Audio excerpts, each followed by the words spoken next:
குக்கு செய்தி நேயர்களுக்கு வணக்கம். நான் உங்கள் மகாலட்சுமி நச்சப்பன். இன்னைக்கு நம்மளுடைய குக்கு சேனல்ல பாத்தீங்கன்னா பொதுவா 2 பேர்கள் இருக்கக்கூடிய விவாதம் தான் நம்ம பார்த்துட்டு இருக்கோம். இன்னைக்கு ஒரு புதுமையான ஒரு முயற்சி எடுக்கலாம் அப்படின்ட்டு 3 கட்சிகளை சேர்ந்த நபர்களை கொண்டு ஒரு விவாதம் நாங்க ட்ரை பண்றோம். நிச்சயமா இது உங்களுக்கு பிடிச்சிருக்கா இல்லையான்றதெல்லாம் நீங்க கமெண்ட்ல சொல்லலாம். யார் யார் இணைந்திருக்கா அப்படின்றத பத்தி நம்ம பார்த்துடலாம். முதல்ல முஸ்லீம் பாத்தீங்கன்னா டிஸ்பியூட் ஏகப்பட்டது. வகுப்பு வாரியத்தில் பாத்தீங்கன்னா நாங்களாம் வைக்கலாம் போவோம், நம்ம சட்டங்கள்லாம் வரும், நாங்களாம் கோர்ட்டுக்கெல்லாம் போகும்போது பாத்தீங்கன்னா ஏகப்பட்ட குளறுபடி இருக்கு இதுல முஸ்லீம் சட்டத்துல. அதெல்லாம் திருத்தி ஒரு நல்ல ஒரு இதா அமைச்சிருக்காங்க. பூரா எல்லாம் பாத்தீங்கன்னா இந்தியா ஃபுல்லாக பாத்தீங்கன்னா வகுப்பு வாரிய சொத்துக்கள்லாம் பாத்தீங்கன்னா ஃபுல்லாவே வேற வேற கண்ட்ரோல்ல போயிட்டு இருக்கு. ஒரு அப்துல் கலாமே நாங்க கொண்டு வரும்போது பிரசிடென்ட் ஆஃப் இந்தியா ஒருத்தர் போதும் எங்களுக்கு. வாஜ்பாய் ஆட்சியில வாஜ்பாய் ஆமா அவங்களுடைய ஆட்சி நாங்க கூட்டணி வச்சதுனால புரிஞ்சுக்கோ. நாங்க கூட்டணி இல்ல அன்னைக்கு இல்லைன்னா வாஜ்பாயே இல்ல. அதாவது பிஜேபியின் தரப்புல எல்லாத்துக்குமே என்ன குற்றச்சாட்டு, எதுக்கு நிதி கொடுத்தாலும் கொள்ளையடிச்சிடுறாங்க. 60% பாட்டி 60 எந்த 4500 கோடி இது கொடுத்தோம். நீ பேசுற இல்ல பிஜேபி எதுக்காக இது நிதி ஒதுக்கப்படுது? உங்களுக்கு கொடுக்கல. மத்திய அரசு எதுவுமே கொடுக்காம நீங்க மாநில சேவை எல்லாமே ரன் பண்ணிட்டு இருக்கீங்க. எங்கிட்ட நீங்க தானங்க புடிக்கிட்டு போறீங்க. நாங்க இன்னைக்கு இந்தியாவிலேயே இந்தியாவிலேயே அதிகமான வரி கொடுக்கக்கூடிய மாநிலம் தமிழ்நாடு. மாநிலங்களை நீங்க கொண்டு வந்திருக்கீங்க. நான் சொல்ற அனைத்து தரப்பு மக்களுடைய குரலையும் கேளுங்க. ஒரு சார்பா அதுல உள்ள பிரிவு ஒரு சில பிரிவுகளை மட்டும் கேட்டுட்டு மீதி 80% இஸ்லாமியர்களுக்கு அநீதி இழைக்கிறாங்கன்னு தான் நான் சொல்றேன். அதெல்லாம் பேசக்கூடாது. அமித்ஷாவை பார்க்கல, யாரையும் பார்க்கல. கட்டட ஏடிஎம்கே கட்டட திறந்து வச்சிருக்கோம். அதை மட்டும் நான் திறப்பு பார்த்து அது எப்படி இருக்குன்னு பார்த்துட்டு வந்து சொல்லிட்டு நைஸா நைட்டா போயிட்டு அமித்ஷாவை பார்த்துட்டு வந்துட்டு இந்த மாதிரி தப்பான தகவல்ல நம்மளுடைய குக்கு செய்தியில பதிவு பண்றாரு. நீட்டு விளக்கே வாங்க முடியாது. உங்க பொம்மை முதல்வர் துணை முதலமைச்சர் பால்டாயில் துணை முதலமைச்சர் பண்ற வேலையை நீங்கள் பண்ணாதீங்க. உங்களுக்கு சப்ஜெக்ட் தெரியா?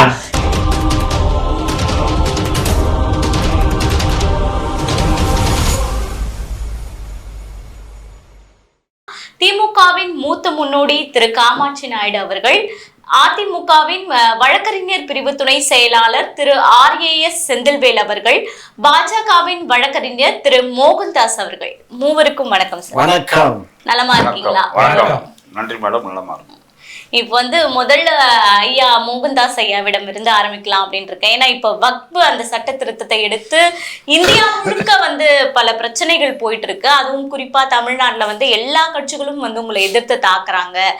ஏற்கனவே பிஜேபி முஸ்லிம்களுக்கு எதிரான கட்சி அப்படின்னு சொல்றாங்க. மீண்டும் மீண்டும் சர்ச்சையா? அப்படிலாம் ஒன்றும் இல்லை மேடம். நீங்க பிஜேபிக்கு எதிரான முஸ்லீம் கட்சின்றது முதல் அபத்தமான பேச்சு. பார்த்தீங்கன்னா இந்தியா பூரா இருக்கிற பார்லிமெண்ட் உறுப்பினர்கள்லாம் சேர்ந்து மசோதாவை பாஸ் பண்ணி இன்னைக்கு பார்லிமெண்ட்டில் மெஜாரிட்டியாக நாங்கள் அந்த மசோதாவை பாஸ் பண்ணியிருக்கோம். இல்ல அதுவும் பாத்தீங்கன்னா பொதுவா இப்ப 3ல் 1 பங்கு அப்படின்ற மாதிரி பார்த்தா கூட இப்ப அப்படி கிடையாதுல்ல. ஜஸ்ட் ஒரு பெரும்பான்மை 32 பேர் 22 பேர் அந்த வித்தியாசம் தானே இருக்கு. இல்லை இந்த கூட பாஸ் ஆனது தானே மெஜாரிட்டின்னு. நீங்கள் 35 மார்க் எடுக்கிறீங்க, என்ன 35 மார்க் பாஸு, 34 எடுத்தானே ஃபெயிலு, 35 எடுத்தா பாஸ் தானே. பாஸ் ஆகிட்டோம்ல. இந்த மசோதா நிறைவேறிடுச்சு, மக்களவையிலையும் பார்லிமெண்ட்லையும் நிறைவேறிடுச்சு. அப்புறம் என்ன இருக்குது? மக்களால் தேர்ந்தெடுக்கப்பட்ட எம்பிகள் தானே இந்தியா ஃபுல்லாக இந்த மசோதாவை பாஸ் பண்ணியிருக்காங்க. இது தனித்தனியாக ஓட்டுன்னு கேட்க முடியாதுல்ல. அதுக்கப்புறம் இந்த மசோதாவை பற்றி ஃபுல்லாகவே இந்தியா ஃபுல்லாக அந்த வழக்கறிஞர்களும் சரி எல்லாம் யார் வேணாலும் பண்ணலாம்னு சொல்லிட்டு எல்லாத்தையும் கேட்டு தான் இந்த மசோதா கொண்டு வந்தது. கமிட்டி போட்டு எல்லாம் பண்ணி எல்லாத்தையும் பண்ணது. எடுத்தோட ஒரு மசோதா டைரெக்டாக இது பண்ண மாட்டாங்க, அப்ளை பண்ண மாட்டாங்க. எல்லாத்தையும் கருத்து கேட்பாங்க. ஃபுல்லாக இந்தியா ஃபுல்லாக கருத்து கேட்டு ஒருமித்த கருத்தோட இது பல காலமாக மசோதா நிறைவேற்றப்பட வேண்டும். காங்கிரஸ் காலத்திலேருந்தே இருக்குது. இது இப்போ ஒன்றும் புதுசாக வரல. நிறைவேற்றினாதான் நாட்டு மக்களுக்கு நல்லா இருக்கும்ன்ற மாதிரி ஒரு எய்ம் பண்ணி பிரதமர் மோடி அவர்கள் அமித்ஷா அவர்கள் மற்றும் நிர்மலா சீதாராமன்லாம் நல்லா பார்லிமெண்ட்டில் நீங்கள் பார்த்துருப்பீங்க, நல்லா பேசியிருக்காங்க. எல்லாருமே பண்ணியிருக்காங்க. அதனால் இது நல்ல மசோதா. இது முஸ்லீம்களுக்கு நல்ல அருமையான மசோதா. ஏன்னா 370 நாங்கள் கொண்டு வந்துட்டோம்.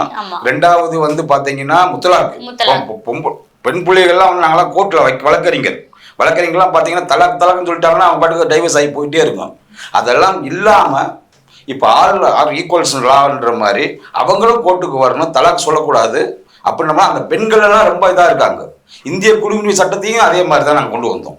இந்திய குடியுரிமை சட்டத்தை பார்த்தீங்கன்னா பூரா வந்து இப்போ இவங்கெல்லாம் எதிர்த்தாங்க ஃபுல்லாக. திமுகலேருந்து முஸ்லீம்லேருந்து எல்லாம் எதிர்த்துக்கிட்டு இருந்தாங்க ஃபுல்லாக வந்து ரோடு ஒர்க் பண்ணுறதுலேருந்து போராட்டம் பண்ணுறதுலேருந்து. ஆனால் வந்து யாருமே இந்தியாவை விட்டு நாங்கள் வந்து பாகிஸ்தானுக்கு அனுப்பலை, உலக நாடுகளுக்கு எங்கேயுமே அனுப்பலை முஸ்லீம்களை. அங்கேருந்து ஏழம் பண்ணுறவங்க கரெக்டாக இந்திய குடியுரிமை சட்டத்தை பிறகு இங்கே வாழ்ந்தவங்களை கரெக்டாக இது பண்ணாங்கன்னா முடிஞ்சு போச்சு, அவ்வளோ. இதை வந்து அதையும் எதுக்குறாங்க. எது எதிர்த்தாலும் இந்திய பாரத பிரதமர் வந்து நரேந்திர மோடி கொண்டு வந்த சட்டங்கள் பூரா வந்து நல்ல சட்டங்கள்.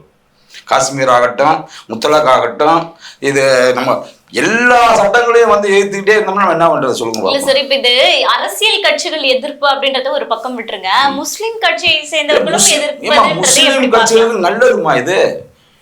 முதல்ல முஸ்லீம் பார்த்தீங்கன்னா டிஸ்பியூட் ஏகப்பட்டது. வகுப்பு வாரியத்தில் பார்த்தீங்கன்னா நாங்களாம் வைக்கலாம் போவோம், நம்ம சட்டங்கள்லாம் வரும், நாங்களாம் கோர்ட்டுக்கெல்லாம் போகும்போது பார்த்தீங்கன்னா ஏகப்பட்ட குளறுபடி இருக்குது இதில் முஸ்லீம் சட்டத்தில். அதெல்லாம் வந்து திருத்தி ஒரு நல்ல ஒரு இதாக வந்து அமைச்சிருக்காங்க. பூரா எல்லாம் பார்த்தீங்கன்னா இந்தியா ஃபுல்லாக வந்து பார்த்தீங்கன்னா வகுப்பு வாரிய சொத்துக்கள்லாம் பார்த்தீங்கன்னா அவங்க கண்ட்ரோல் பார்த்தீங்கன்னா ஃபுல்லாகவே வேற கண்ட்ரோலில் போயிட்டு இருக்கு ஃபுல்லாகவே. இப்போ அதெல்லாம் ஒருங்கிணைச்சு இல்லை ஒரு திருச்சியில் பார்த்தீங்கன்னா ஒரு வில்லேஜ் ஃபுல்லாக ஒரு வில்லேஜே பார்த்தீங்கன்னா நீங்கள் அவங்க மக்கள் பூரா வந்து அந்த சொத்துக்கு வந்து இன்னும் வந்து ஒரு ஈஸி போட முடியலை. ஒருத்தவங்க போய் நோ அப்ஜெக்ஷன் தெரிவிச்சோம்னா வந்து நோ அப்ஜெக்ஷன் வாங்கினோம்னா அவங்ககிட்ட போய் வாங்கிட்டு வரணும். இந்த மாதிரி பல சொத்துக்கள் நீங்கள் மவுண்ட் ரோடு எடுத்துக்கோங்க. மவுண்ட் ரோடில் உள்ள சொத்து பூரா வந்து முஸ்லீம் சொத்து தான், அந்த 2 சைடும் உள்ளது.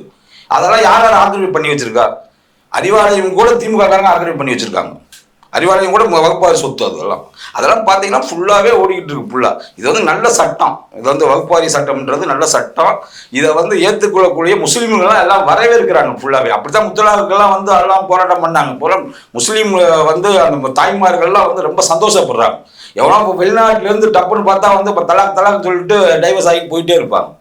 இதுல மாற்று மதத்தினரும் ஒரு மெம்பரா இருக்கலாம் அப்படின்னு. ஆமா, முஸ்லீம் என்ன சொல்லுது, முஸ்லீம் இந்து தாமா வந்து ஒரு கோயில் குறிப்பிட்ட கோயிலை தவிர மிச்ச கோயில உள்ள நுழையலாம். மிச்ச ஒரு குறிப்பிட்ட கோயில் வந்து இந்து அல்லாதவர்களை உள்ள நுழையக்கூடாது. முஸ்லீம் அப்படி கிடையாது, எல்லாம் சகோதரத்துவம் தானே. எல்லா கோயில்களையும் முஸ்லீம் போகலாம், சர்ச்சில் போகலாம், நீங்க எல்லாமே போகலாம். அப்படி வந்து முஸ்லீம் கோயிலுக்குள்ள நுழைஞ்சு எல்லாம் பள்ளிவாசலுக்குள்ள நுழையும் போது எல்லாம் மாற்றுக்கும் போது ஒரு மெம்பரா மாற்று மதத்தை போடுறதுனால என்ன தப்பு இருக்கு? இல்ல, இப்போ நம்ம இந்து சமய அறநிலைத்துறை எடுத்துக்கிட்டோம் அப்படின்னா கூட அங்க ஒரு வேலை வாய்ப்பு உருவாக்கப்பட்டால் இந்துக்களுக்கு மட்டும் தான் அந்த வாய்ப்புன்னு வழங்கப்படுது இல்லைங்களா? அப்ப அங்க வந்து ஒரு முஸ்லீம்க்கு வேலை கொடுக்கலாம்ல. இப்படி இருக்கு இல்லைங்களா? ஏன்னா அந்த மதத்தினுடைய கலாச்சாரம் என்ன, அந்த பாரம்பரியம் என்னன்னு அந்த இந்துக்களை சார்ந்தவர்களுக்கு தெரியும். அப்போ முஸ்லீம்கள் அப்படின்னு எடுக்கும் போது அதுல மாற்று மதத்தினர் அப்படின்னும் போது அது எந்த விதத்துல சரியா இருக்கும்ன்றதுதான் வந்து கஷ்டம். அந்த காலத்துல இருந்து அப்படி கஷ்டம் போல வந்து முஸ்லீம் வந்து அவங்க வரக்கூடாதுன்ற மாதிரி அந்த பழக்க வழக்கத்தில் சட்டத்தை ஏற்று, அதெல்லாம் இந்திய அறநிலைத்துறை சட்டம் இருக்கு. அந்த சட்டத்தை பிறகுதான் நடக்கிறாங்க. முஸ்லீம் ஒன்றும் வந்து அந்த சட்டத்து பிரகாரம் வந்து யார் எந்த மதத்துக்காரங்க என் கோயிலுக்குள்ள வரக்கூடாது எல்லாம் சொல்லலை அப்படின்னு சொல்லலை. அந்த சட்டத்தில் இந்திய சட்டத்தை சொல்லலை. இவங்க வந்து சட்டத்தை ஏற்றுக்கிறதுனால நம்ம நம்ம ஆட்சி என்ன சட்டப்படி நடக்கிறோம், கான்ஸ்டியூஷன் படி நடக்கிறோம். அதே மாதிரி நம்ம எல்லாருமே நடக்கிறோம். அவங்கது அப்படி கிடையாது. இல்லை, அவங்கது வந்து எம்மதம் அவங்களும் உள்ள எல்லா மதமும் போறாங்க இது பண்றாங்க. அதனால எல்லாருமே வந்து ரெண்டு மெம்பர் எக்ஸ்ட்ரா போட்டு பண்றதுனால என்ன இருக்கு? அதுல குளறுபடி இல்லாமல் இருக்கும்ல உங்களுக்கு. அவங்களுக்கு ஒரு நியாயத்தை வழங்குவாங்கல்ல. எல்லாமே ஒரு முஸ்லீம் ஆயிட்டு போ, முஸ்லீமாலாம் எல்லாமே ஆகி ஒரு மெம்பர் ஆகி ஒரு வகுப்பு வாரியத்துல எல்லாமே இருந்தாங்கன்னா அப்படி இருந்ததால் தான் இந்த குளறுபடிகள், இந்த ஆமா என்ன முஸ்லீமே சொல்றாங்களே, ஏகப்பட்ட எங்க சொத்தை பூரா வந்து முஸ்லீம்ங்க தாங்க இது பண்ணி வச்சிருக்காங்க, எங்களுக்கு யாருமே பண்ண முடியல, ஏகப்பட்ட லிட்டிகேஷன் இருக்கு, கோர்ட்டுக்கு போக முடியல, எல்லாம் பண்ண முடியல. இப்போ வந்து கோர்ட்டுக்கு போறதுக்கு நல்ல ஒரு சட்டம் இது, அதனால நாங்கள் கோர்ட்டுக்கு போவோம். எங்களுக்கு எந்த டாக்டர் நல்லா என்ன சொல்லியிருக்காரு, அது வகுப்புன்றது வந்து என்ன இனாமா கொடுத்து வச்சு, ஒரு சில பேர் ரிஜிஸ்டர் பண்ணி கொடுத்துருப்பாங்க, ஒரு சிலர் வந்து தானமா கொடுத்துருப்பாங்க. எல்லாம் சொன்னதுனால வந்து நம்ம எப்படி சாமி கோயிலுக்கு இந்து கோயிலுக்குலாம் நம்ம அறநிலைத்துறைக்கு எழுதி வைக்கிறோமோ, எல்லாமே எழுதி வைக்கிறோமோ, அது மாதிரி இவங்க எழுதி வச்சிருக்காங்க. அந்த மாதிரி சொத்துக்கள் எல்லாம் இருக்கும்போது அதுல வந்து பாத்தீங்கன்னா அனுபவ பாத்தியம் மட்டும்தான் இருக்கும், பட்டா பத்திரமோ அது இதுன்னு இருக்காது. இப்ப அப்ப டிஸ்பியூட் வரும்போது நம்ம என்ன பண்ண முடியும்? ஒன்றும் பண்ண முடியாது. நம்ம அப்போ வந்து கோர்ட்டுக்கு தான் போக முடியும் எது இருந்தாலும். அந்த இதை சட்டத்தை தான் சொல்றாங்க. அதுக்கு முன்னாடி நீங்க கோர்ட்டுக்கு போக கூடாது, நாங்க தான் முஸ்லீம் எல்லாம் சேர்ந்து தான் அதை வந்து எடுத்து வச்சு நாங்கெல்லாம் பண்ணுவோம் அப்படின்னு ஒரு சட்டத்தை உள்ளதை இப்போ வந்து எல்லாரும் ஆல் ஈக்குவல் பிஃபோர் த லான்ற மாதிரி ஆர்டிகல் 21 ஆர்டிகல் 14ன்ற மாதிரி எல்லாமே பிரதமர் நரேந்திர மோடி அவர்கள் வந்து சமமா வந்து எல்லாருமே ஈக்குவல் ரைட்ஸ் கொடுப்போம். நம்ம எல்லாரும் வந்து இந்துக்களானாலும் முஸ்லீமானாலும் செகுலரிஸ்ட் கண்ட்ரி நம்ம கண்ட்ரி, அதனால எல்லாரும் பண்ணணும்னு சொல்லிட்டு அந்த ஆக்டே ஒன்னொன்னா பண்ணிட்டு இருக்கோம். முத்தலாக் ஆகட்டும், 370 ஆகட்டும், ஒரே நாடு ஒரே தேர்தல் ஆகட்டும், எல்லாமே நம்ம பண்ணிட்டு இருக்கோம். நம்ம இப்ப நாங்க மீண்டும் உங்களிடம் வரேன் ஐயா. இப்போ வந்து தெளிவா சொல்லிட்டாங்க, பிஜேபியின் தரப்பா வந்து இந்த சட்டம் இயற்றப்பட்டது, பல முஸ்லிம்கள் வரவேற்பு தெரிவிக்கிறாங்க அப்படின்றத தெளிவா சொல்லியிருக்காங்க. ஆனால் இன்னைக்கு சட்டசபையின் வாசல்ல திமுகவின் எம்எல்ஏக்கள் வந்து போர்க்கொடி தூக்கியிருக்கீங்க வக்பு சட்டத்திற்கு எதிர்த்து. உங்களுடைய கருத்து ஐயா? இல்லை, அவங்க பேசும்போது சொன்னாங்க எல்லா முஸ்லீம் மக்களும் வரவேற்கிறாங்கன்னு. தலாக் சட்டத்துக்கு நாங்களே ஆதரவு சொன்னோம். ஏன்னு கேட்டிங்கன்னா, தலாக்குங்கிறது வந்து இருக்கக்கூடாது. ஏன்னா இன்னும் ஒரு இது என்னன்னா, தலாக் சொல்லிட்டு அவன் இன்னொரு கல்யாணம் பண்ணிக்கலாம். அதுக்கு மகர் கொடுக்கணும்னு ஒரு கணக்கு இருக்கு. மகரை திருப்பி கொடுத்தாச்சுனாலும் சரியா போச்சுமா. அது கரெக்டு. அது நாங்கள் ஏற்கனவே காங்கிரஸ் ஆட்சியிலேயே அதை பண்ணணும்னு நினச்சிட்டு இருந்தோம். இவங்க பண்ணிட்டாங்க, அதை வரவேற்கிறோம். அதே வேளையில் இப்போ கொண்டுட்டு வந்தது இருக்கு இல்லையா, இதை இவங்க பாசப்படி இவங்களுக்கு அது சரியா இருந்தா நாளைக்கு வந்து என்டோமெண்ட் போர்டு, நம்ம இது போர்டு இருக்கு, அந்த என்டோமெண்ட் போர்டில் வந்து நம்ம ஒவ்வொரு கோயிலுக்கும் ட்ரஸ்டீஸ் போடுறோம். அதில் ஒரு 2 முஸ்லீம் ட்ரஸ்டி, ஒரு கிறிஸ்துவர், ஒரு முஸ்லீம் ட்ரஸ்டியை போடுறதுக்கு இவங்க சரிம்பாங்களா? ஏற்கனவே ஒரு பேர் மட்டும்தான் அவர் கான்ங்கிற பேர். என்னன்னா, அந்த டாக்டர் கானுங்கிறவர் வந்து பிரசவம் பார்த்து அந்த குழந்தை பிறந்ததுனால அவருக்கு அந்த டாக்டரோட பேர் தான் வச்சாங்க. இந்து நபருக்கு அந்த இந்து நபருக்கு வச்ச பேரு அவர் வந்து இப்ப ட்ரஸ்டியா வந்ததுனால எச் ராஜால இருந்து எல்லாருமே இவங்க வகைராக்கள் எல்லாருமே கூப்பாடு போட்டாங்க. தினத்துக்கும் எத்தனை பிரஸ் மீட்டு எல்லாம். கடைசியில அவர் இந்துன்னு தெரிஞ்ச உடனே கப் சிப்புன்னு முன்னாடியும் பின்னாடியும் பொத்திக்கிட்டு வேலையை பார்க்குறாங்க.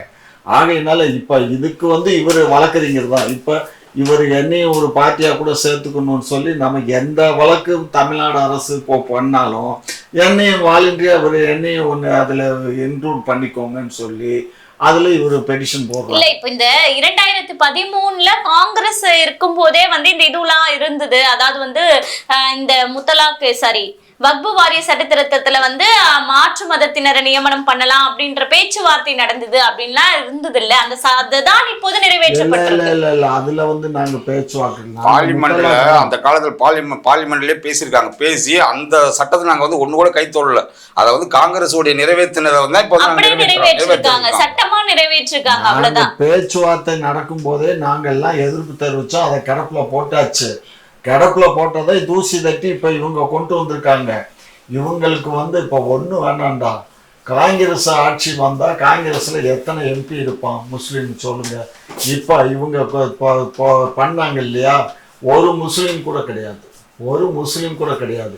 ஏற்கனவே வாஜ்பாய் ஆட்சி காலத்துல ஷான்வாஸ் ஹுசைன் சொல்லிட்டு ஷான்வாஸ் நவாஸ்ன்னு சொல்லிட்டு ஒரு கேபினட் மினிஸ்டர் இருந்தாரு.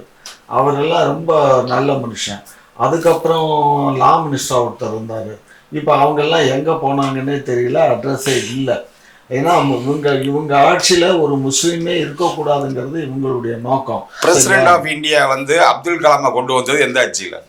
அப்துல் கலாம் வந்து யாரு வந்து ஓட்டு போட்டு? அப்துல் கலாம் வந்து இந்திய நாட்டினுடைய பிரசிடென்ட் ஆஃப் இந்தியா. அவர் வந்து இந்திய நாட்டு மக்கள் எல்லாம் ஓட்டு போட்டு தேர்ந்தெடுத்த எம்பிகள்னால எல்லா முஸ்லீம்னால வந்து தேர்ந்தெடுத்த எல்லாமே ஒரு அப்துல் கலாமே நாங்க கொண்டு வரும்போது அது ஒரு உதாரணம் பண்ணாரா? எம்பி எல்லாம் தேவையில்லை, பிரசிடென்ட் ஆஃப் இந்தியா ஒருத்தர் போதும் எங்களுக்கு. அவர் கொண்டு வந்தது எப்பமா? வாஜ்பாய் ஆட்சியில. வாஜ்பாய், ஆமா, அவங்களுடைய ஆட்சி. நாங்க கூட்டணி வச்சதுனால நாங்க கூட்டணி இல்ல அன்னைக்கு இல்லைன்னா வாஜ்பாயே இல்ல. நாங்க வந்து அன்றைக்கு இவங்க அம்மா என்ன பண்ணாங்க, அந்த அரசு நாசமா போகட்டும்னு சொல்லி மன்னவாரி தூத்திருச்சு மேடம். தூத்துனதுக்கு அப்புறம் வேற வழி இல்லாம இதே வாஜ்பாயும் ராஜ்நாத் சிங்கும் எங்க தலைவரை வந்து பார்த்து பேசி எப்படியாவது காப்பாத்துங்க அப்படின்னு சொன்னதுக்கு அப்புறம் சரின்னு சொல்லி சில இதுகள்லாம் எழுதி வாங்கிக்கிட்டு இதுல எக்காரணத்தை முன்னிட்டும் RSS மற்ற சங்கு பரிவார் யாரும் இதுல இன்வால்வ் ஆகக்கூடாது இந்த அரசு இதுல அப்படின்னு சொல்லி எல்லாம் சில கண்டிஷனோட போட்டு தான் நாங்க வந்து ஆதரவு கொடுத்தோம். எங்க ஆதரவுனால நாங்க சொன்னதுனாலதான் தமிழ்நாட்டை சேர்ந்த அப்துல் கலாம் ப்ரப்போஸ் பண்ணதே முத்தமிழறிஞர் டாக்டர் கலைஞர் தான், புரிஞ்சுக்கோங்க. அவர் பண்ணதுக்கு அப்புறம் வாஜ்பாய் ஒத்துன்னு விட்டாரு, சரிங்களா? அதுவும் இன்னொரு காரணம் என்னன்னா, அப்ப அந்த நேரத்துலதான் அணுகுண்டு பரிசோதனையும் அப்துல் கலாம் பண்ணாரு, சரிங்களா? அதனால அவருக்கு அந்த மரியாதை கொடுக்கப்பட்டது, சரியா? இவங்க ஏதோ பூச்சாண்டி பிடிக்கிறாங்க, இவங்க எல்லாம் ஒன்றும் அதை பண்ணல. அன்னைக்கு இந்த குரூப் வாஜ்பாய் மாதிரி ஒரு நல்ல மனுஷனையோ அத்வானி மாதிரி ஒரு வாஜ்பாய் இருந்தாரு. எங்க பிஜேபியினுடைய தலைவர் அவர் தானே, வாஜ்பாய் தானே கேட்டாலும் மத்திய அரசு தரல, மத்திய அரசு செய்யல அப்படின்னு நாங்க ஆதரவு கொடுத்ததுனால தானே வாஜ்பாயே ஆட்சி பண்ணாரு. அதை புரிஞ்சுக்கோ. நாங்க இல்லைன்னா வாஜ்பாய் நிப்பாட்டிக்கலாம்ல. அவன் எத்தனை பேர் RSSல இருக்க மாட்டாங்க, எத்தனை பேர் பிஜேபியில எத்தனையோ பேர் இருக்காங்க. நிப்பாட்டம் ஏன் முஸ்லீம் நிப்பாட்டினோம் நாங்க? அதெல்லாம் நீங்க நிப்பாட்ட இயலாது. ஏன்னா நாங்க தான் செங்கலை உரிமை ஆட்சியை போயிருமே, அப்புறம் எங்க போய் நீங்க செங்கலை தான் காமிச்சிட்டு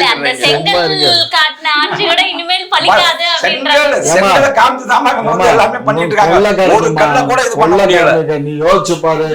நம்ம எப்ப இதுக்கு அடிக்கல் நாட்டினாரு மோடி, எப்ப அடிக்கல் நாட்டினாரு? யார் சொன்ன இடம்? உனக்கு தெரியும் கப்பலூர்ல அந்த இடம் நமக்கு இருக்கு. அது ஆரம்பத்துல அதெல்லாம் கிடையாது. பூஜை போடுற அன்னைக்கே கொடுத்தாச்சு அந்த இடத்த. பூஜை போடுற அன்னைக்கே அந்த இடத்த கொடுத்தாச்சு. கரெக்டா 10 வருஷம் ஆச்சு. சும்மா இருமா. அதுக்கு என்ன பண்ணிவிட்டாங்க தெரியுமா? இவங்க மற்ற மாநிலங்கள்லாம் மாநில அரசனுடைய ஃபண்ட்ல கட்டுவாங்களாம். நமக்கு மாத்திரம் அந்த இது கட்டுறதுக்கு மாத்திரம் ஜப்பான் அரசுல கடன் வாங்கி கட்டுவாங்களாம். அதை கட்டி முடிக்கிற தொட்டிக்கு தற்காலிகமா ராமநாதபுரம் கவர்மெண்ட் ஆஸ்பத்திரியில செயல்படுமா. அதாவது கட்டியாச்சுங்க. இப்பெல்லாம் கட்டி ஏற்கனவே ஒரு மந்திரி சொன்னாருமா, செயல்படுது எங்களுக்கு கப்பலூர்ல கம்யூனிஸ்ட் MP தான் போய் பார்த்துட்டு மதுரையில பேட்டி கொடுக்குறாரு. அழகா கட்டி முடிச்சிருக்காங்கன்னு சொல்லிட்டு அன்னைக்கு போய் இதெல்லாம் பண்ணி முடியும் தருவாயில் இருக்கு. அடுத்த வருஷத்துல அங்க எங்க போகுது? அதுவும் பாத்தீங்கன்னா திமுக ஆட்சியில தான் நிறைவேற்றப்பட்டதா ஐயா அது பூரா இந்தியா பூரா ஒதுங்கினது எடப்பாடி ஆட்சி. எடப்பாடி ஆட்சியில ஃபுல்லா எல்லாம் எய்ம்ஸ் மருத்துவமனை வரணும்னு சொல்லிட்டு அவர் போராடி எடப்பாடி கொண்டு பாஜக அவர்கிட்ட சொல்லி அப்பெல்லாம் இதுல கூட்டணியில இருந்தோம் நாங்க. அதெல்லாம் ஒவ்வொரு ஸ்டேட்டும் கொண்டு வந்தது எடப்பாடி ஆட்சி. ஏன் எடப்பாடி ஆட்சியிலையும் பண்ணல, எங்க ஆட்சியில ஏங்க பண்ணல? அதை சொல்லுங்க. எடப்பாடி எத்தனை தடவை கத்துனாரு? எடப்பாடியும் சொல்ற அவரும் தான் இருந்துதானே இப்போ அந்த விழா கொண்டாடினாங்க. எங்க முடிஞ்ச ஆட்சி இல்ல, எடப்பாடி இல்ல, கூட்டணி நீ திமுக போய் அதாவது பிஜேபியின் தரப்புல எல்லாத்துக்குமே என்ன குற்றச்சாட்டு? எதுக்கு நிதி கொடுத்தாலும் கொள்ளையடிச்சிடுறாங்க. 60% பார்ட்டி 60 எந்த 4500 கோடி இது கொடுத்தோம். நீ பேசுற அவரும் இல்ல பிஜேபி எதுக்காக இது நிதி ஒதுக்கப்படுது கேட்டா மழை வடிகால் நீருக்கு அவ்வளவு கொடுத்தோம். 4500 கோடி கொடுத்தோம். எங்க மழை போனா அண்ணா நகர்ல இருந்து இத போய் பாருங்க, எல்லாம் மழை தண்ணி தான் நிக்குது.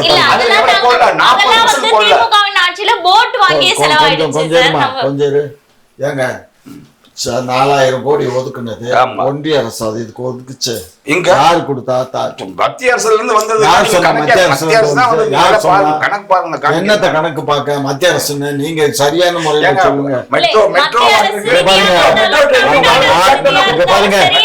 நகர் வளர்ச்சி திட்டத்துக்கு நாங்க உலக வங்கியில கடன் வாங்கினது 4000 கோடி. சும்மா மாநில டெல்லி ராமதாஸ் நீ பாரு செல்லம், நீ அது தெரியாம சொல்ற. உலக வங்கியில 4000 கோடி நாங்க கடன் வாங்கி தான் அந்த திட்டத்தை நிறைவேற்றுறோமே தவிர உங்களுக்கு கொடுக்கல. மத்திய அரசு எதுவுமே கொடுக்காம நீங்க மாநில சேவை எல்லாமே ரன் பண்ணிட்டு இருக்கீங்க. எங்கிட்ட நீங்க தானங்க புடிக்கிட்டு போறீங்க. நாங்க இன்னைக்கு இந்தியாவிலேயே இந்தியாவிலேயே அதிகமான வரி கொடுக்கக்கூடிய மாநிலம் தமிழ்நாடு. ஜிஎஸ்டி கட்டுறீங்க, எல்லாம் பண்றோம். நாங்க ஏத்துக்கிறோம் ஐயா. அவர் சொன்னது போல நாங்கள் இவ்வளவு நிதி கொடுத்திருக்கோம் அப்படின்றத கேக்குறாங்களா? கொடுங்க, எவ்வளவு கணக்கு வழக்குன்னு சொல்லுங்க. கணக்கு வழக்கு இங்க பாருங்க, நீங்க பேசல நான் பேசுறேன். இவங்க நிதி கொடுத்தாங்கன்னு சொன்னா என்ன நிதி கொடுத்தாங்க? நம்ம கொடுத்திருக்கோம் 1 ரூபாயை வாங்கிக்கிட்டு நமக்கு திரும்ப கொடுக்கறது 29 பைசா. 29 பைசா தான் திரும்ப ரிட்டர்ன் வருது. அதே சமயத்துல இன்னைக்கு இவங்க நம்ம கிட்ட வாங்குறது ஜிஎஸ்டி மட்டும் இல்லடா, இன்கம் டாக்ஸ்ன்னு ஒண்ணு வாங்கிறாங்க, அதுக்கப்புறம் வந்து வெல்த் டாக்ஸ்ன்னு சொத்து வச்சிருக்கவங்களுக்கு வாங்குறாங்க. ரெண்டாவது யாரெல்லாம் தொழில் பண்றாங்களோ அவங்கள்ட்ட இருந்தும் அதுக்கு எக்ஸஸ் டியூட்டின்னு பேரு, அந்த சென்ட்ரல் எக்ஸஸ் டியூட்டின்னு வாங்கிறாங்க. மொத்தம் 11 பிரிவுல இருந்து வரியை வாங்குறாங்க.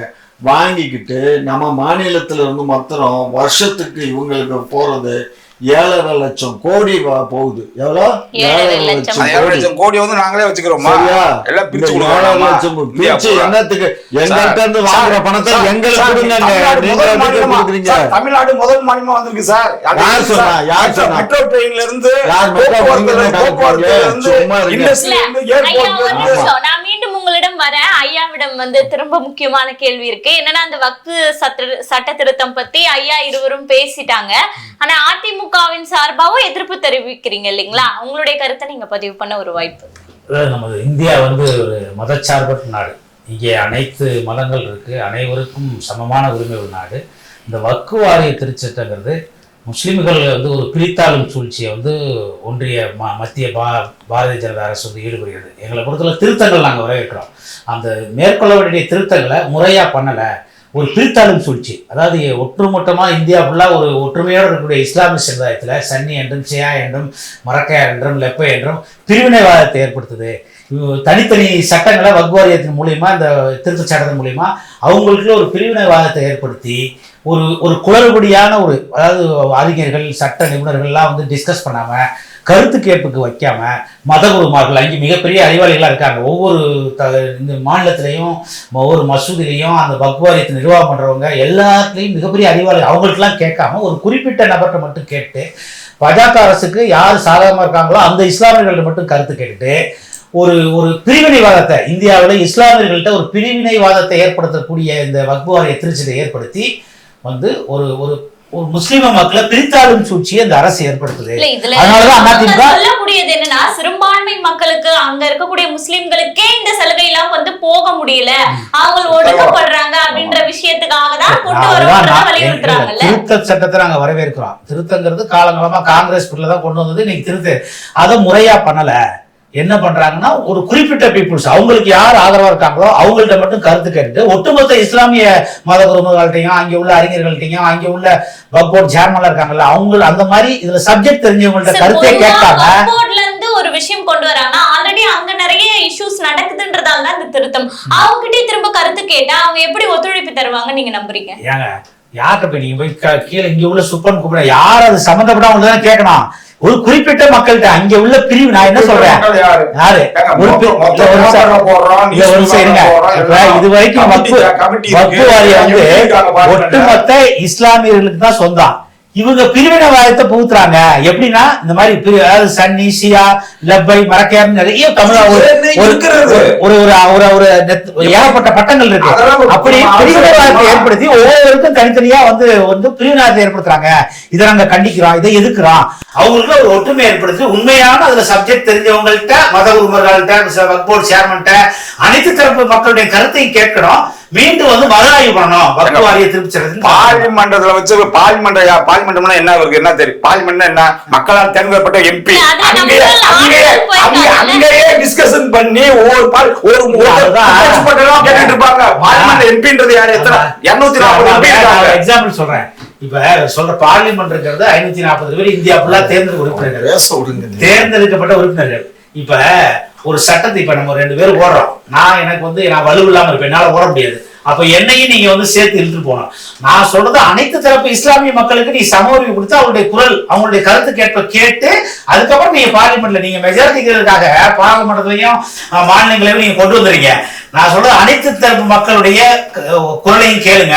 ஒரு சார்பா அதுல உள்ள பிரிவு ஒரு சில பிரிவுகளை மட்டும் கேட்டுட்டு மீதி 80% இஸ்லாமியர்களுக்கு அநீதி இழைக்கிறாங்கன்னு தான் நான் சொல்றேன். அதாவது ஒரு தரப்பினருக்கு மட்டுமே ஆதரவுன்றது அவங்களுக்கு யார் பொலிட்டிக்கலா சப்போர்ட் அப்படியே நாங்க ஒரு தரப்புல கேட்க முடியாது. இதெல்லாம் சட்டம் போடணும். மத்தியில் ஆளக்கூடியவர்கள் இந்த மாதிரியான ஆலோசனைகளை பண்ண முடியுமா? சிறுபான்மை இருக்கக்கூடிய இஸ்லாமிய மக்களை பிரித்தாளும் சூழ்ச்சியை ஏற்படுத்துறாங்க.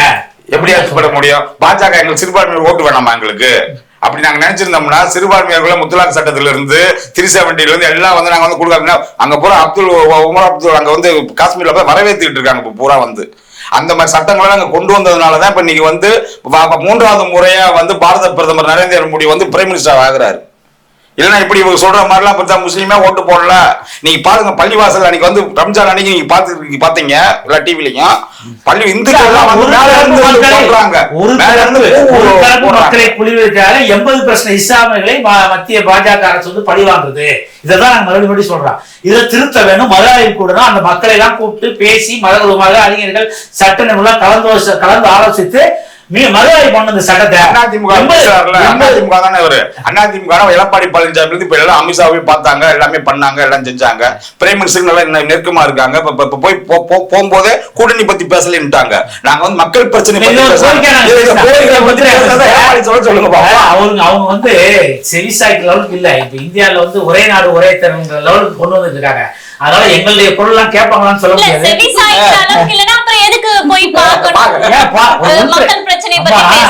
ஒரு வந்து ஒரு நாட்டினுடைய உள்துறை அமைச்சர் எங்க தலைவர் வந்து ஒரு எதிர்கட்சி தலைவர். அதனால இங்கே வந்து ஒரு செயலற்ற அரசு விடிய அரசு இருக்கு. அவங்க போய் உள்துறை அமைச்சர் பிரதமரையே பார்த்து இந்த நாட்டினுடைய பிரச்சனையை வந்து சொல்றதுக்கு அவங்க வக்கல் இருக்காங்க. அதனால நாங்க தமிழ்நாட்டுடைய பிரதிநிதியா இங்க இருந்து 4 கார்ல 4 பாசல் கார்ல போயிட்டு டெல்லிக்கு போயிட்டு தமிழ்நாட்டுடைய பிரதிநிதியா நாங்க வந்து வலியுறுத்துறாங்க. திருத்த சட்டம் ஒண்ணு எங்களுடைய சொன்னா அவரை மாத்திரம் பேச சொல்லுமா? நீ என்ன பண்ற? அவர் வந்து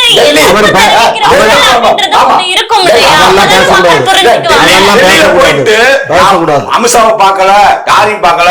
கட்டட ஏடிஎம்கே கட்டட வந்து திறந்து வச்சிருக்கோம். அதை மட்டும் அந்த திறப்பு பார்த்து அது எப்படி இருக்குன்னு பார்த்துட்டு வந்து சொல்லிட்டு நைஸா வந்து நைட்டா போயிட்டு அமித்ஷாவை பார்த்துட்டு வந்துட்டு அமித்ஷா என்ன சொல்றாரு?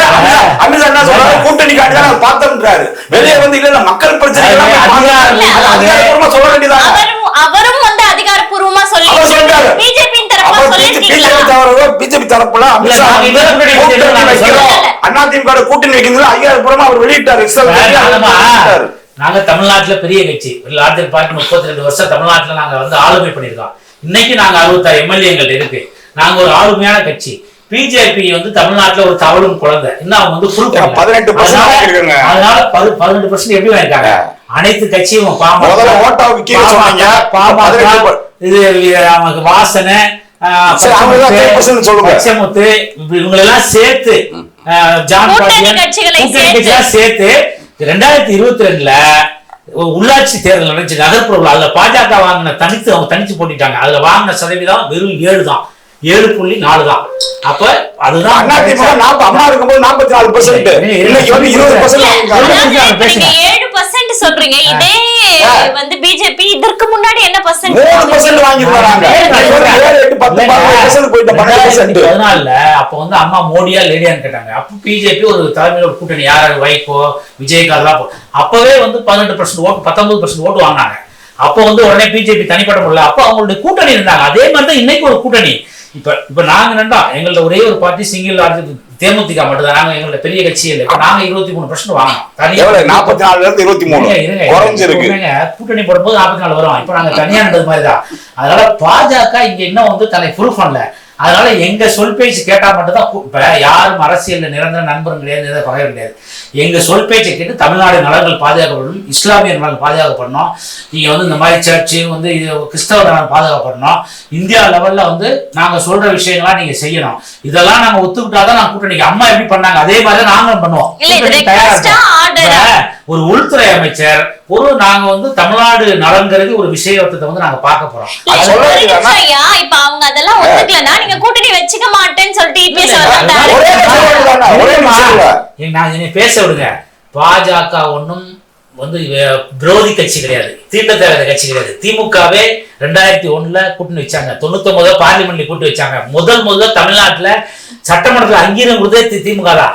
அதனால நாங்களும் அந்த மாதிரி ஒரு சூழல் வந்தா எங்களுக்கு வந்து இந்த ஒரு கொள்ளை அரசு விடிய அரசு இன்னைக்கு வந்து தமிழ்நாடே கொள்ளை போகுது. கொள்ளை போகுது. இந்த அரசை வந்து இந்த வரவிடாம தடுக்கணும். அதுக்கு வந்து நாங்க எந்த கட்சினாலும் எதையும் நாங்க இலக்க தயாராக. அதனால கூட்டணி போடுறோம். ஆனா தமிழ்நாட்டுல லார்ஜர் பார்ட்டி அதிமுக தான். இங்க வந்து நீங்க எங்க கூட தான் பயணம் பண்றோம். நாங்க தான் அதை அறிவிக்கிறோம். அதனால உள்துறை அமைச்சர் அறிவிச்சது என்டிஏல கூட்டணியா இருக்குன்னு சொல்றோம் நாங்க ஒழிய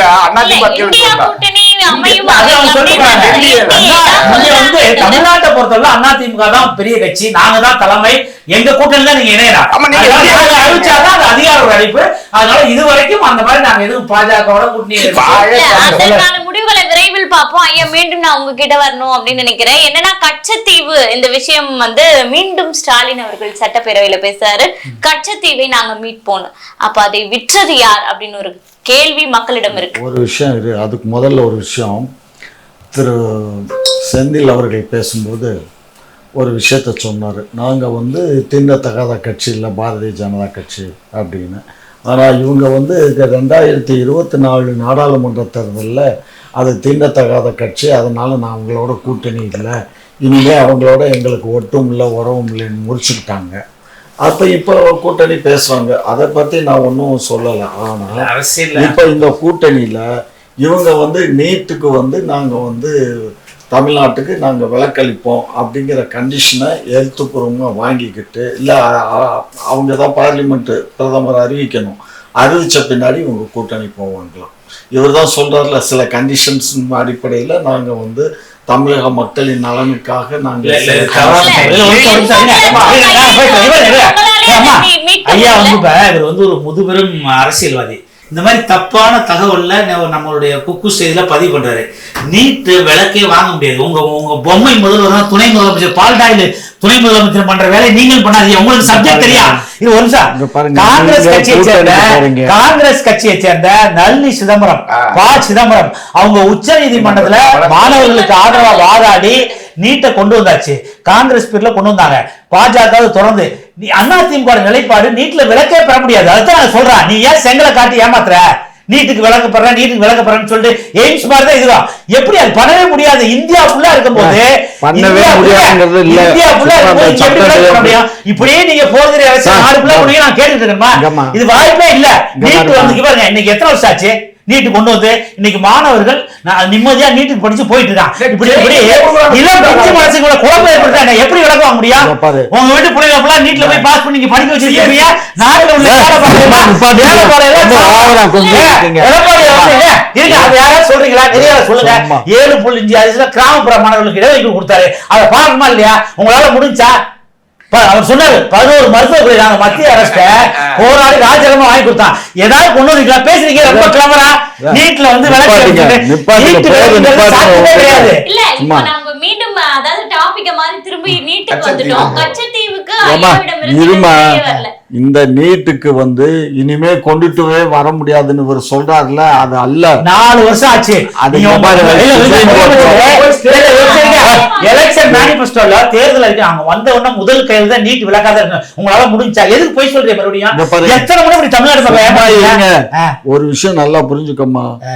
நீட்டுக்கு என்னன்னா பார்லிமெண்ட்ல இப்ப மெஜாரிட்டியில இப்ப இந்த தீர்மானத்தை நிறைவேற்றினாங்கல்ல, அது மாதிரி மறுபடியும் சட்ட வடிவம் எந்தெந்த மாநிலங்கள் விரும்பவில்லையோ அந்த மாநிலங்களுக்கு விலக்கு அளிக்கப்படும் அப்படின்னு சொல்லி ஒரு தீர்மானத்தை பார்லிமெண்ட்ல பாஸ் பண்ணணும். அவ்வளவுதான். பாஸ் பண்ணா முடிஞ்சு போச்சு. அது ஸ்டாலின் அவர்கள் என்ன சொன்னாருன்னா, இந்தியா கூட்டணி அமைஞ்சால் ராகுல் காந்தி பிரைம் மினிஸ்டர் ஆனால் நாங்கள் வந்து நீட்டுக்கு வந்து ராகுல் காந்தி சொல்லி நாங்க விலக்களிப்போம். இந்தியா கூட்டணி எப்ப அமைகிறது? இவங்க வந்து நீங்க தான் இப்ப கூட்டணி போறீங்கல்ல, நீங்க அந்த கண்டிஷனை போட்டு சொல்லுங்க. நாங்க பிஜேபி போறோம் போகல, நாங்க வந்து எங்களுக்கு 1 வருஷம் இருக்கு. நீங்க ஏன் வந்து துடிக்கிறீங்க? ஐயோ பிஜேபியோட நீங்க போனீங்கன்னா நாசமா போயிருவீங்க. எங்களுக்கு ரொம்ப சௌகரியம். பாருங்க, நாங்க நீங்க காங்கிரஸ்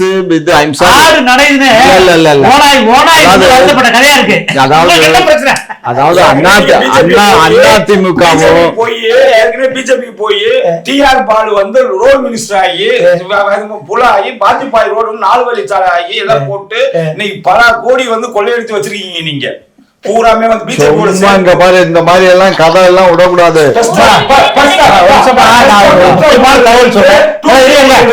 முக்கியமான தகவல் சொல்றேன். இவங்க வந்து மதச்சார்பற்றவாதிகள், பகுத்தறிவாதிகள், பெரியாரிஸ்ட் எல்லாத்தையும் நான் ஏத்துக்கிறேன். அவங்க வீட்டில் கோயிலில் போய் டெய்லி பூஜை பண்ணுற, வீட்டில் பூஜை பண்ணி கோயிலுக்கு போகிற மரியாதைக்குரிய துர்கா ஸ்டாலின் அவர்கள் நாங்கள் வந்து வரவேற்கிறோம். இப்போ எங்களுடைய நிலைப்பாடெல்லாம் அதிமுக வந்து நாங்கள் கோயிலுக்கும் போவோம், சாமியும் குடுவோம், மசூதியில் போய் கஞ்சியும் கொடுப்போம், சர்ச்சில் போய் நாங்கள் தொழில் செய்வோம், சீசசி நான் வணங்குவோம். ஒன்றே குலம் இல்ல ஒரு நிமிஷம், சப்ஜெக்ட் முக்கியமான சப்ஜெக்ட் இல்ல. இவர் இவ்வளவு பிஜேபி எதிர்ப்பாளர் மாதிரியே பேசுறாங்கல்ல, அந்த அம்மா மிகப்பெரிய RSS பெரிய பெரிய தலைவர்களால் காண்டாக்ட் இருக்காங்க. அதிகமா இந்தியாவிலே அதிகமா டொனேஷன் கொடுத்த ஃபேமிலில RSSக்கு இந்த ஃபேமிலியா தான் இருக்கும். மரியாதைக்குரிய நம்ம பொம்மை முதலமைச்சர் ஃபேமிலி RSSக்கு இன்னைக்கு வரைக்கும் டொனேஷன் கொடுத்துருக்காங்க. இவ்வளவு நீங்க வந்து இரட்டை நிலைப்பாடு எடுத்துக்கிட்டு நீங்க வந்து நாங்க வந்து பெரியாரு பூனைக்கு பால வைப்பாங்க, பூனைக்கு காவலா இருப்பாங்க. இல்ல ஐயா, இப்போ நீங்க இன்னும் கச்சத்தீவு அதாவது பேசுறேன், கச்சத்தீவு போறேன். கச்சத்தீவுங்கிறது வந்து அது வந்து நமக்கு இந்திய அரசுக்கு சொந்தமான இடம். இல்ல அதை சொல்றத கேளுமா, தூக்கி அதை தூக்கி அதை கொண்டு கொடுத்துச்சு. கச்சத்தீவை பத்தி நான் கரெக்டா சொல்றேன். நான் கச்சத்தீவுன்றது வந்து இந்தியாவோட அரசு கிடையாது. போர்ச்சுகல் காலத்துல போர்ச்சுகல் ஆண்டாங்கல்ல, ஸ்லோன்ல இருந்து வரும்போது போர்ச்சுகலுடைய இடம் அது. அவங்க வந்து என்ன செஞ்சாங்க, இலங்கைக்கு கொடுத்துட்டு போயிட்டாங்க. அது வந்து ஒரு திட்டு, அது தண்ணியே கிடையாது. அந்த திட்டுல வந்து தண்ணி நீர்வள சுத்தி கடலா இருக்க முடியாது, குடிக்கிறதுக்கு தண்ணி கிடையாது. அந்த மாதிரி இருக்கும்போது நீங்க பாத்தீங்கன்னா ராஜா வந்து அப்பெல்லாம் வந்து மகாராஜா வந்தாரு, அப்ப சமாசாரம் இருந்துச்சு, அப்புறம் இதெல்லாம் இதாகி அவர் வந்து என்ன செய்யற ஆடு மாடு மேய்க்கிறது கொள்றது வரி கட்டிட்டு இருந்தாங்க ஃபுல்லாவே. அவர் சொந்தம் சொல்லிட்டு இப்போ இது பண்ணிட்டு இருக்காங்க ஃபுல்லா. நம்ம வந்து மன்னர் பலகுடால எண்ணெய் கிணறுகள் ரொம்ப இருக்கு பயங்கரமா. அங்க அதை வந்து எண்ணெய் கிணறுகள் அந்த காலத்துல நம்ம வந்து இந்தியா வந்து தோண்டி எடுக்கும் எண்ணெய் கிணறுகள் வந்துச்சு. அவங்க வந்து சிலர் வந்து ஆக்கிரமிச்சுக்காண்டி என்ன செய்யறாங்கன்னா, இதை வந்து கச்சத்தீவை வந்து இந்திரா காந்தி கொடுக்கும்போது எல்லாமே தெரியும். இவங்க MP எல்லாம் பேசுறாங்க, கருணாநிதிக்கு தெரியும், எல்லாம் தெரியும். தெரிஞ்சும் நம்ம அந்த எண்ணெய் கிணறு முக்கியமா இது ஒரு திட்டு முக்கியமான பண்ணும்போது எண்ணெய் கிணறு தான் முக்கியம் நம்மளுக்கு. அப்ப வந்து அந்த நேரத்துல வந்து பைனான்ஸ் நமக்கு ஆயில் தட்டுப்பாடு, ஃபுல்லா ஆயில் தான் நமக்கு மெயினா கண்டுபிடிச்சாங்க ஃபுல்லா. அந்த மாதிரி நிலைமையில இருக்கும்போது பாத்தீங்கன்னா 5 தடவை வந்து இது வந்து திமுக வந்து முதல் அண்ணா பண்ணாரு, அப்புறம் கருணாநிதி பண்ணாரு. அப்புறம் வந்து எலெக்ஷன் நடக்கும் போது பூரா பாத்தீங்கன்னா இந்த கச்சத்தீவை பத்தி பிரச்சனை எடுத்துருவாங்க. எலெக்ஷன் நடக்கும் போது மட்டும்தான், அது ஒண்ணுமே கிடையாது. ஏற்கனவே அம்மா வந்து கேஸ் போட்டிருக்காங்க, அந்த கேஸை இவங்க திருப்பி எடுத்து நடத்திட்டு இருக்காங்க. கோர்ட்ல வேற இதே மாதிரி சொல்ற மாதிரி தவிர பெண்டிங்கா இருக்கு, கோர்ட்ல பெண்டிங்கா. ஆனா கச்சத்தீவை மீட்கவே முடியாது. இது இன்டர்நேஷனல் கோர்ட்ல தான் இது டிசைட் ஆகும். நம்ம சும்மா வந்து மீனவர்கள் மக்களை ஏமாத்துறதுக்காண்டி இந்த பிரச்சனையை கொண்டு வந்து கச்சத்தீவு ஓட்டுவாங்க பண்ணலாம் மொழிய. இது ரெண்டு ஏன்னா வந்து ஒரு சமாதானம் பண்ணி அந்த கவர்மெண்ட் நம்ம கவர்மெண்ட் பண்ணிட்டு நீ 3 நாள் மீன் பிடிச்சுக்கப்பா, நான் அங்க மீன் அதிகமா இருக்கு, சமரசமா போக முடியும் மொழிய. எந்த காலத்துல 74, 72, 76 இருந்து இந்த பிரச்சனை நடந்துட்டு இருக்குங்க, இந்த வரைக்கும் நடந்துட்டு இருக்குங்க.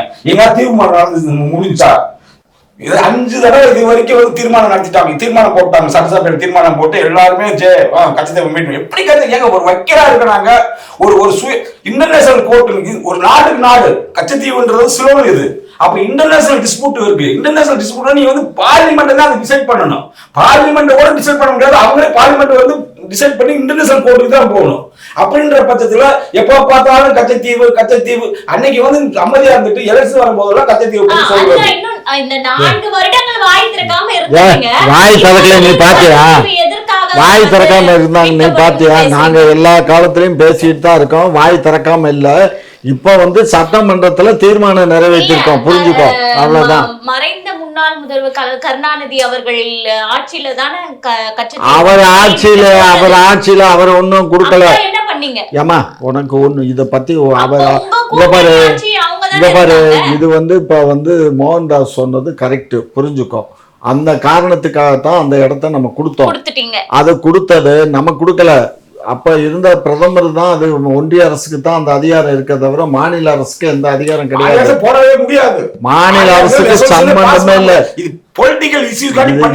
மாநில அரசுக்கு இது அதிகாரம் கிடையாது. மாநில அரசு இப்ப கூட இப்ப நம்ம சட்டமன்றத்துல தீர்மானம் போட்டுக்கோம்னா 5 தடவை இல்லைங்க, 50 தடவை போட்டாலும் யாருக்கு சைடங்காதுல ஊதுற சங்கு மாதிரி பிரதமர் தான் போகும். அது பிரதமருக்கு அழுத்தம் கொடுக்கறதுக்கு தாமா பிரதமர் தான் பண்ணணும். பிரதமர் கூட பண்ண முடியும். அதை பண்ண முடியும். இங்க பாரு தமிழ்நாடு, இங்க பாரு தமிழ்நாடு அரசு, இருங்க சார் அப்ப எல்லாம் கேட்கல பொறுங்க. இது எப்படின்னா இது அந்த 6ஆம் தேதி இப்ப பிரதமர் இலங்கை போறாரு. அவரு அந்த அரசோட சேர்த்து இது நாங்க அந்த நேரத்துல கொடுத்தோங்க, இப்ப எங்க தமிழ்நாட்டுல பெரிய பிரச்சனையா இருக்கு, அதனால எங்களுக்கு விட்டு கொடுங்கன்னு இவர் பேசினாருன்னா ஒரு கால் நடக்கலாம். இன் கேஸ் அப்படி நடக்கலைன்னா இன்னைக்கு நம்ம நிறைய உதவிகள் பண்ணிக்கிட்டு இருக்கோம். புரிஞ்சுக்கோங்க, இந்திய அரசு இலங்கை அரசுக்கு நிறைய உதவிகள் பண்ணுது. அந்த உதவிகளை நம்ம நிப்பாட்டிடுவோம். அப்படி நிப்பாட்டிட்டு ஏற்கனவே நம்ம இவர் சொன்ன மாதிரி நம்ம உலக நாடுகளுக்குன்னு ஒரு நீதிமன்றம் இருக்கு, அந்த நீதிமன்றத்துக்கு போகலாம். அது போகணும்னா கூட ஒன்றிய அரசு தான் போக முடியுமே தவிர மாநில அரசு போக இயலாது. ஸோ ஆகையினால இப்போ நம்ம கொடுக்குற இது அதிகமான பணத்தை அவங்களுக்கு செலவு பண்ணிட்டு இருக்கோம். யாருக்கு? இலங்கை அரசுக்கு இந்திய அரசு செலவு பண்ணுது. அதனால இந்திய அரசுக்கு பேச்சுக்கு கட்டுப்படுங்கிற நம்பிக்கையில தான் இப்போ நம்ம பேசுறோம். மோடி அதை திரும்ப வாங்கி கொடுத்தாலும் ஆச்சரியப்படுறதுக்கு இல்லை. ஏன்னா 6ஆம் தேதி போறாரு, அவர் பேசுவாரு. திமுகவின் முயற்சியால் அப்படின்னு சொல்லி. ஆமா, அதுல என்ன சந்தேகம்? இங்க பாரு ஒரு விஷயம் புரிஞ்சுக்கோம். என்னன்னா காங்கிரசினுடைய பிரதமர்கள் இருக்கும்போது கோரிக்கை வலுப்பெறல, பிஜேபியின் பிரதமர் வந்ததும் மட்டும் ஏன் இந்த மாதிரி? ஏமா காங்கிரஸ் ஆட்சி காலத்துல அப்ப இந்த பிரச்சனை யார் கலப்புனா? கச்சத்தீவு பிரச்சனை 11 ஆண்டுகளுக்கு அந்த அம்மா சும்மா பேருக்கு தான் சொல்லிட்டு இருக்கோம். அத இங்க பாருங்க, சுப்ரீம் கோர்ட்ல கேஸ் ஒரு விஷயம் நல்லா நடந்திருக்கு. நான் சுப்ரீம் கோர்ட்ல இருந்து வந்தவன். நான் என்ன நடந்திருக்குன்னா, இதே வில்சன் இருக்காரு பாத்தீங்களா, இவங்க அப்படியே ஒன்னா கூட்டணியில இருக்காங்க. அதெல்லாம் நாங்க அந்த அபிடேவிட் எடுத்து போட்டோம் வைங்க, அடுத்த நிமிஷமே இவங்க திமுக கூட்டணியில இருந்து காங்கிரஸ் வெளியே வர்றதுக்கு வாய்ப்புகள் இருக்கு. அந்த அபிடேவிட்ல என்ன சொல்றாங்கன்னு பாத்தீங்கன்னா, கரெக்டா நீங்க சொல்றாங்க பாத்தீங்கன்னா, இந்திரா காந்தி தான் தார வார்த்துருச்சு, இதை கொடுத்துருச்சு, இந்திரா காந்தி தான் கொடுத்துருச்சு. இந்திரா காந்தியை பத்தி காங்கிரஸை பத்தி ரொம்ப மட்டமான அபிடேவிட்ல வில்சன் இன்னைக்கு சுப்ரீம் கோர்ட்ல தாக்கல் பண்ணியிருக்காரு. டிஆர் பாலு இப்பதான் அந்த கேஸை இது பண்றாரு. அப்படின்ற பட்சத்துல நீங்க அங்க கூட்டணியே இருந்துகிட்டே உங்க ஆள் அங்க காங்கிரஸ் அபிடேவிட் போடுது அங்க. அதனால எங்க கூட்டணியில இருக்கோங்கிறதுக்காக தமிழ்நாடு நன்மை பேணி காக்கிறதுக்காக நாங்க அதெல்லாம் நடக்காது. இப்ப என்ன அவங்கள ஆட்சியில் இருக்காங்க.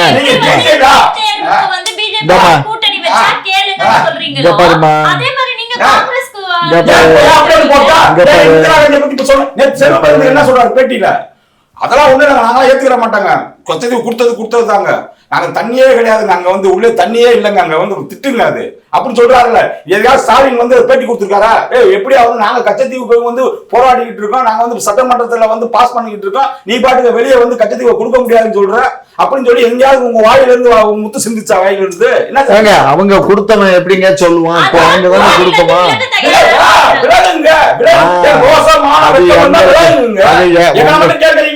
உங்களுக்கு அதுதான் நாங்க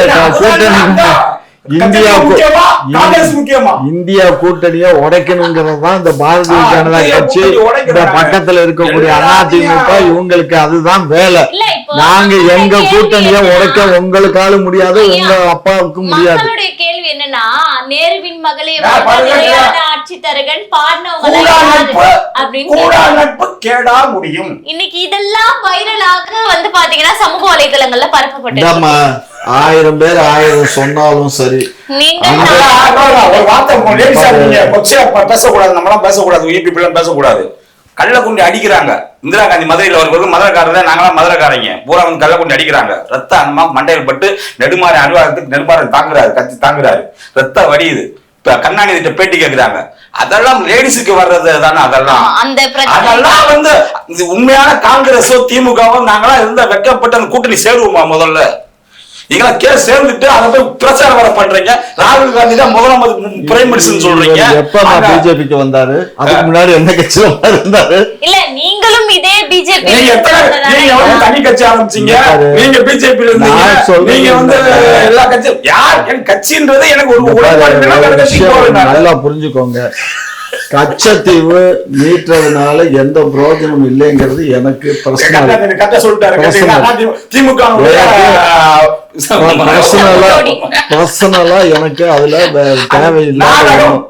ஆனா அதுல இருக்க சரத்துக்களை அடாப்ட் பண்ணணும். இப்ப ஏற்கனவே அதுல என்ன சரத்து போட்டிருக்குன்னா, தமிழ்நாடு மீனவர்கள் வந்து அங்க போய் ரெஸ்ட் எடுக்கிறதுக்கும் வலையில காய வைக்கிறதுக்கும் அவங்களுக்கு வந்து அங்க வந்து அனுமதிக்கணுங்கிறது அந்த சரத்துல அது சேர்க்கப்பட்டிருக்கு. அந்த சரத்தை அவங்க இப்ப நம்ம ஆளுங்க அங்க கூட விட மாட்டேங்க.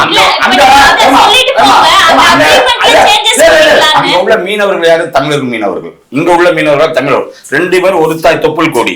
இங்க வந்து நம்ம ஆசைப்பட்டு என்ன செய்யறோம், அந்த மீனவர்கிட்ட போய் அங்க மீனெல்லாம் புடிச்சிட்டு வர்றோம். அவங்க வந்து என்ன செய்யறாங்க, ஐயோ நம்ம அதெல்லாம் தமிழர்கள் சும்மா இருக்காங்க. அது சிங்கள கவர்மெண்ட் என்ன செய்யறது, அரசு பண்ணுது. உடனே இவங்க கடிதம் எழுதுறாங்க, இங்க இருந்து இத்தனை அரசு பண்ணியாச்சு இத்தனை பண்ணியாச்சுன்னு உடனே இங்க இருந்து கடிதம் எழுத வேண்டிய. இதே வந்து எத்தனை நான் வந்து 69ல பிறந்தவன், 74ல இருந்து சின்ன புள்ளையில இருந்து நான் பாத்துக்கிட்டே இருக்கேன் இந்த கச்சத்தீவு பிரச்சனைய. இவங்களே விடுறப்பாடுறது கிடையாது. இதே மக்கள் மத்தியில எலெக்ஷன் வரப்போதெல்லாம் இந்த கச்சத்தீவு பேசி மீனவ மக்கள் ஓட்டை வாங்குறதுக்காண்டி இந்த இது வந்து திமுக செய்யற ஒரு செயல். அதனால அந்த சரத்துக்களை இம்ப்ளிமெண்ட் பண்ணணும். அதை வந்து அவங்க ரெண்டாவது பார்த்தீங்கன்னா அங்க அந்தோனியார் கோயில் சாமி கும்பிடுவாங்க. அப்போ முன்னே எல்லாம் வந்து நாங்கெல்லாம் சின்ன பிள்ளையா இருக்கும்போது எல்லாருமே போவாங்க வருவாங்க. அவங்க அங்கேருந்து எண்ணத்தை கொண்டு வருவாங்க தெரியுமா, கோயிலுக்கு போயிட்டு கோகனட் ஆயில் இருக்குல்ல, அப்போ வந்து 5 லிட்டர் கேன் ஒன்று வரும், அதுதான் வாங்கிட்டு வருவாங்க. இவங்க இங்கேருந்து இந்த லுங்கி இங்கே இதெல்லாம் எடுத்து கொண்டு கொடுத்துட்டு பண்டமாற்று முறையில் அதை வாங்கிட்டு வருவாங்க, அந்த சாமியை கும்பிட்டு வருவாங்க. இப்போ அப்படி கிடையாது. இப்போ வந்து அதுக்கு பாஸ்போர்ட் மாதிரி யாரெல்லாம் அங்கே போகணுமோ அதுக்கு முன்ன கூட்டி மெயிலில் அவங்களுக்கு அனுப்பிச்சு அவங்க மட்டும்தான் அலோவ் பண்ணுவாங்க அப்படிங்கிற மாதிரி வருது. நம்ம இடத்த அவங்களுக்கு கொடுத்துருக்கோம், ஆனால் நமக்கு எல்லா உரிமையும் இருக்குன்னு தான் சரத்து இருக்கு. அதை அவங்க அலோவ் பண்ண விட மாட்டாங்க.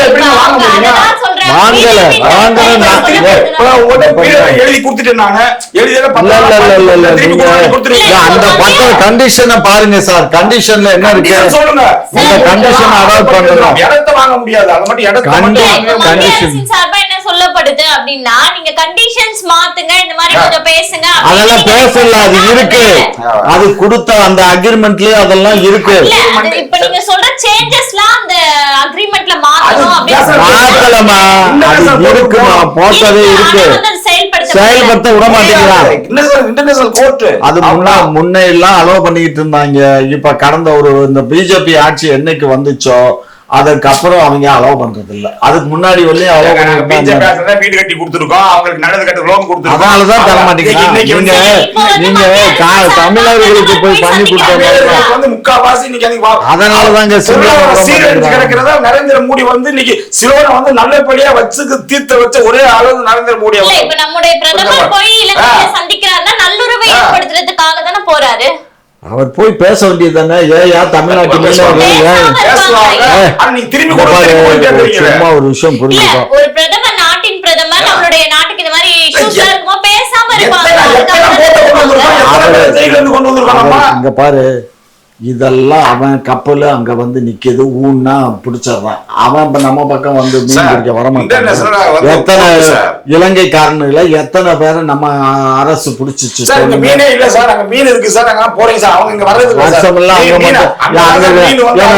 மீனுக்கு வந்து இது இந்த பக்கம் பார்டரு, இந்த பக்கம் இது, அதனால இங்கிட்டு வரக்கூடாதுன்னு மீன் ஸ்ட்ரைக் பண்ணிட்டு அந்த பக்கமா